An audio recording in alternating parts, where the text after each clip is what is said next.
Chu at Paolo Avellino movie confirmed na. Wala na talagang makakapigil sa Kim Kao fever dahil maraming directors at producers ang gustong makatrabaho ang dalawa. Nag-aagawan daw ngayon sa showbiz world ang mga ito kung sino ang mapipiling siyang magiging taga-produce. Ayon pa sa isang source, may gagawin ng movie ang Kim Pao Love Team ngayong 2024.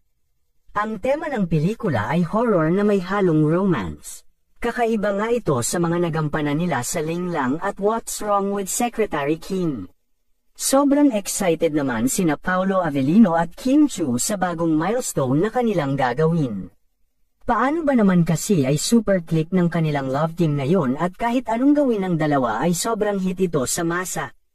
Nakuha nila ang kiliti ng mga nanay at mga teenagers na siyang sobrang kilig sa dalawa.